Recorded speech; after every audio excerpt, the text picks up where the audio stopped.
your work and square root depth. I'll give you a 5-minute warning.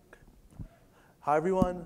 I'm Yang, and I'm going to be talking about parallel reachability and square root depth. This is joint work with Arun and my advisor, Arun Sidford. Let me start by introducing the reachability problem in directed graphs.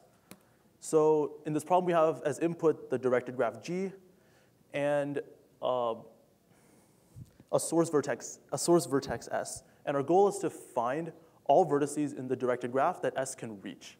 And we're going to study this problem in the parallel and distributed models of computation. As a pictorial representation, we have this vertex S, and we just want to find in this directed graph the set T of all vertices that we can reach. So we can reach these vertices, but not the vertices on the right. As for some motivation, we want to understand modern models of computation, such as the parallel setting. And in these, the reachability problem, its complexity is not even well understood. And it's important that we understand the complexity of this problem before we tackle even harder problems, such as like shortest paths or other things that use this. So this is what was known on the reachability problem before 2017. There's many algorithms. I guess the first one is parallel BFS, which is a parallel implementation of BFS. Here, the work denotes the number of operations that the machines in the parallel algorithm do in total. And the depth is the number of layers of computation, where in a layer we can do many computations concurrently if they don't depend on each other. So parallel BFS, the work is linear M, and the depth is the graph diameter D, where the diameter we define as the longest, shortest path between two vertices. All our graphs here are undirected. All our graphs here are unweighted, not undirected. They're directed, but unweighted. So you can see that the parallel complexity of BFS is this because when we do a BFS, every layer of the BFS tree we can build in parallel. So the depth is only D. Additionally, there's an algorithm based on matrix multiplication. And the total work is n to the omega, and the depth is nearly constant. Additionally, there's two algorithms from the 90s due to Spencer and Ullman and Yannikakis that trade off the depth and the work with this parameter rho. As you can see, though, none of these algorithms are nearly linear work and sublinear depth, say in the sparse regime where M is approximately n. Before introducing some more recent work on this, I'm going to define a powerful tool definition primitive that many of these algorithms use. So for intuition, notice that this parallel BFS algorithm takes linear work, but the depth is D, the diameter. Unfortunately, the diameter can be all the way up to n, say in the case where the graph is just a directed path. But what if we could add a linear number of edges to the graph that don't affect the reachability structure, so that we only add edges u to v where you can already reach v. But after doing this, we were able to significantly reduce the diameter to much less than n, like little o of n. Then after that, we can run BFS on that graph, and it would be more efficient. So we call a set of edges that satisfies this goal a hop set. And any edge that we add in our hop set, we call a shortcut. Now I'm going to give an algorithm for hop sets based on the construction of Ullman and Yannikakis. So they show that there exists a way to add O of n edges to the graph that reduces the diameter to root n. And the construction is very simple. They randomly select root n log n vertices from the graph, and we call the set S. Now for any two vertices in S, such that u can reach v, we add the shortcut edge u to v. Here's an example. Say we initially wanted to compute whether for the two purple vertices, the left could reach the right. There's this long path of length 6 between them. So what the algorithm would do is we're going to select these vertices first. And then for pairs of them that can reach each other, we're going to add a shortcut edge if they can. So we can add shortcut edges this way. So here we've computed our hop set. And to remind you, every blue edge we call a shortcut. Now to find the path between these two purple vertices, we could have used one of our shortcut edges, and that significantly reduces the length so that we could find it more efficiently in parallel. Yeah. Additionally, this algorithm can be implemented in depth root n. You do not have to do the full searches from these shortcut vertices. You can restrict the searches to depth root n, and the result still holds. In this way, the work is m root n, because I have to run a BFS from every one of my root n vertices in my set S. So the total work is m root n. As you can see, the depth is good. It's root n. But the work is super linear. It's m root n. As a final note on this construction, this is the best known combinatorial construction for hop sets. Even if you ignore the algorithmic efficiency, it's not known whether you can get the diameter lower by adding only n edges. There is a lower bound of n to the 1/6 known, as in there are graphs where no matter how I add n edges, I cannot get the diameter below n to the 1/6. And I think closing this gap is an interesting combinatorial problem. Now, there was some beautiful work in 2018 due to Feynman. It's an amazing algorithm. I'll give you the high-level sketch of it later, which our algorithm builds on. What he shows is that we can construct a hop set of n O tilde n edges that reduces the diameter to n to the 2/3, but this can be computed in nearly linear work. And additionally, the depth can be made to be n to the 2/3. For the sake of this talk, I'm mostly going to focus on how to construct a hop set in nearly linear work that adds n edges and reduces the diameter significantly. Even that was open before this. To compare this with the algorithm of Ullman and Yannikakis, they reduced the depth to root n by adding n edges, but their work was m root n. It was super linear. So a natural question is, can we somehow get the best of both worlds? Can we get an algorithm that does nearly linear work and gets the diameter of the graph all the way down to root n? In our work, we resolve this, and we show the following. We show that for any parameter k, there's a way to add nk edges to the graph that reduces the diameter to n to the 1/2 plus O of 1 over log k. And our work is m times k. Additionally, we can implement it in depth k squared times n to the 1/2 plus O of 1 over log k. For the choice k equals log n, we get the second result, which is just we can add nearly linear number of edges to the graph, reduce the diameter to n to the 1/2 plus little o of 1, and our work is nearly linear in M. So yeah. Before doing this, I'm going to first explain our results in distributed computation. Let me first explain the model. We're going to focus on the congest model, where we have a directed graph G. And every vertex has a processor that has unbounded computational power. And every vertex only knows its neighbors at the start. Every round in this model, a vertex can send a message of length O of log n to each of its neighbors, all its in neighbors and out neighbors, and the message does not necessarily have to be the same. In the congest model, we measure the complexity in terms of the number of rounds of communication in the model. And in both lower and upper bounds, the complexity generally depends on the number of vertices n and the undirected diameter of the underlying graph G. So the distributed reachability problem is the following. We have a source vertex S in a directed graph G, and every vertex wants to learn whether S can reach it.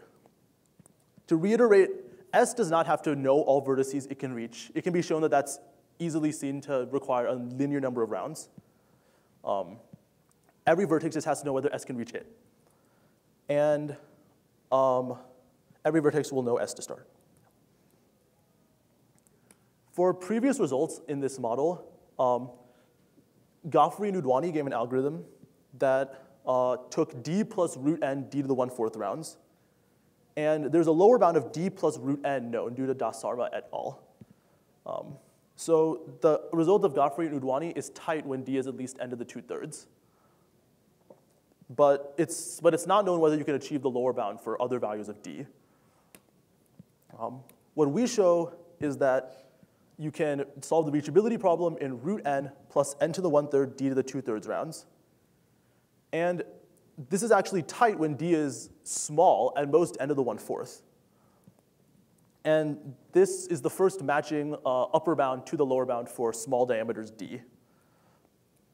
Interestingly, we actually achieved this result, not by doing some very complicated work, but just by just by giving a general framework to reduce parallel reachability algorithms to distributed algorithms. Well, parallel reachability algorithm with good work and depth, we can reduce to a distributed reachability algorithm. Kind of as an example of this, we could have used the older algorithm of Feynman, which gives slightly worse bounds than the one in our theorem above, but actually is still tight for small diameters d, and most n to the 1/6 in that case. Okay. For the remainder of the talk, I'm going to give a proof, or at least outline a proof of our results. And as a reminder, these are our results. The key thing is we're going to show that there exists a way to compute a set of O tilde n edges that when we add to the graph, reduces the diameter to n to the 1/2 plus little o of 1. And our work will be O tilde of m. Yeah. Also, I write that the depth can be made to be n to the 1/2 plus little o of 1. I'm not going to focus on that in my presentation. I'm only going to explain it very briefly at the end. Okay. So now I'm going to explain the high-level ideas behind Finemans algorithm. So in this, we're going to ignore strongly kinetic components in the graph. So what Feynman does is he picks a uniformly random vertex v in the graph. And from v, we're going to compute all its descendants and all its ancestors. And from v, I'm going to add an edge to each of my descendants and add an edge from each of my ancestors. These are all legal because these do not affect the reachability structure in the graph. Additionally, then we recurse on the set A, D, and the unrelated vertices, purple. Very simple algorithm. I guess now you're probably wondering, why does this do anything? Why does it work? I'm going to explain the analysis now. To analyze it, we're going to consider a path in the graph. And what we want to know about this path is, what is the expected distance from the start to the end of the path after we run our algorithm? To set up the analysis, we're going to consider 3 groups of vertices in the path: the ancestors of the path, descendants, and bridges. Bridges are vertices that are like, ancestors are vertices that can reach the path. Descendants are vertices the path can reach, and bridges are vertices such that the path can reach it, and it can reach the path. Additionally, there might be several unrelated vertices in the graph. They might even be in the same connected component as the path, but they're still unrelated to the path. That's possible. But I'm not drawing them for the sake of having a nice compact diagram. So notice that if we shortcut through a bridge, as if we pick a bridge when our uniformly random vertex was a bridge, then we actually shortcut the path to length 2 immediately, because the start of the path can reach the bridge, and the bridge can reach the end of the path. So if we have shortcut through the bridge using our previous algorithm, the path immediately gets resolved. So we're not going to really think too hard about bridges. We're mostly going to focus on ancestors and descendants and what happens when we pick them. The key lemma driving the analysis is that conditioned on picking an ancestor, if you pick a uniformly random ancestor, then the expected number of ancestors in future recursion pieces that are in the same piece as some part of the path goes down by 1/2 in expectation. That was a mouthful. Let me just describe it in pictures. So let's go back to our graph.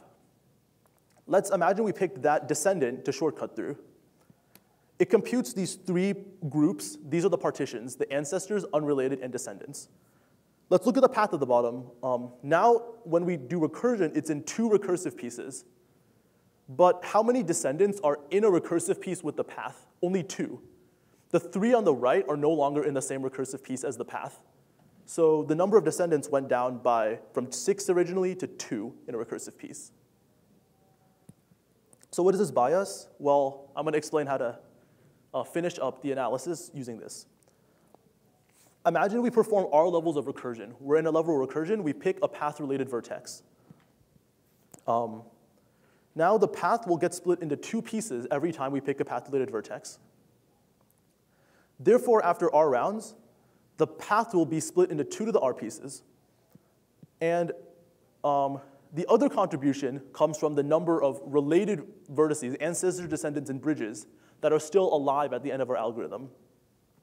By using like the arithmetic mean, geometric mean inequality, or just kind of some basic calculation, you can show that the key lemma shows that the expected number of ancestors and descendants total will go down by a factor of 3/4 every round. Now if you trade off R, you can get a diameter of n to the 0.707. And a smarter version of the analysis can reduce it to n to the 2/3. So that's basically the whole sequential analysis for Finemans algorithm. Now let me explain how we improve on this. So in our improved construction, what we do is, well, Feynman picked one vertex to BFS from. Let's start by just trying to pick more vertices to BFS from and see what happens. So we're going to pick vertices V1 to Vk. And for each of them, we're going to compute their descendant and ancestor sets, like this. So yeah, for those two vertices, we computed their descendants, ancestors, and the things in between were things that are unrelated to them. Now to partition, what we do is, for every vertex in the graph, we consider its reachability relations to each of the vertices V1 to Vk. And we partition them based on vertices that have the same reachability relations to each of the vertices V1 to Vk.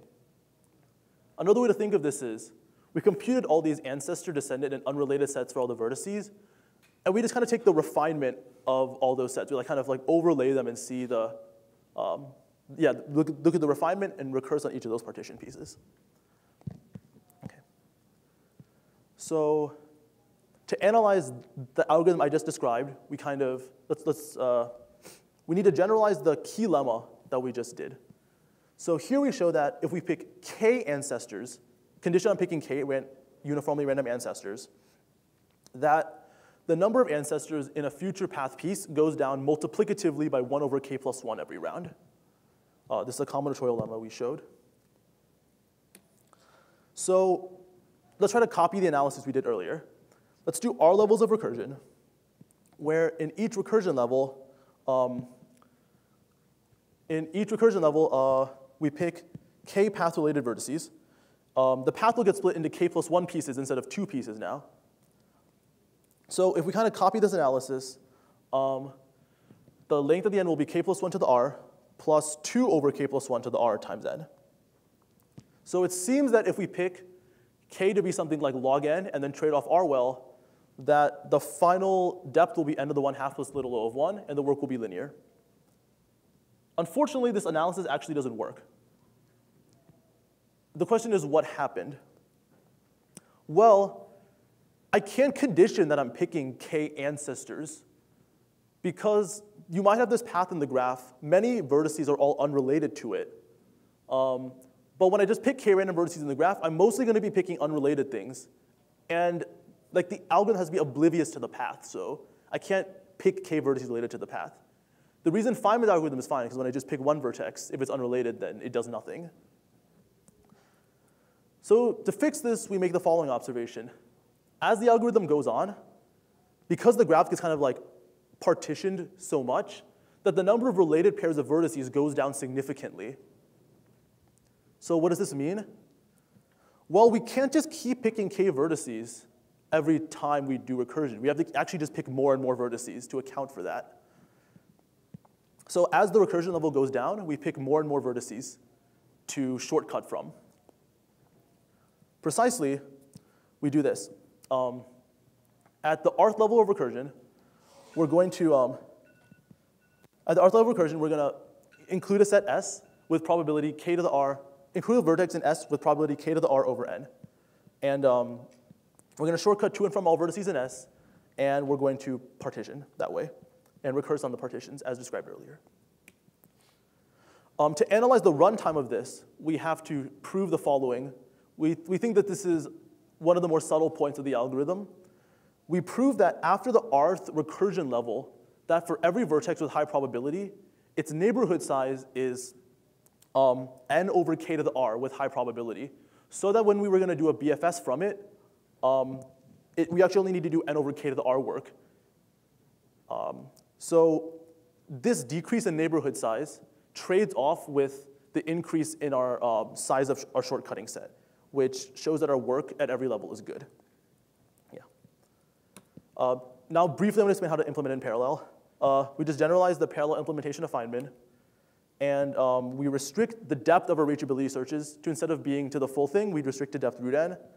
And any additional work, well, we do additional work at the boundary of our searches to just patch them.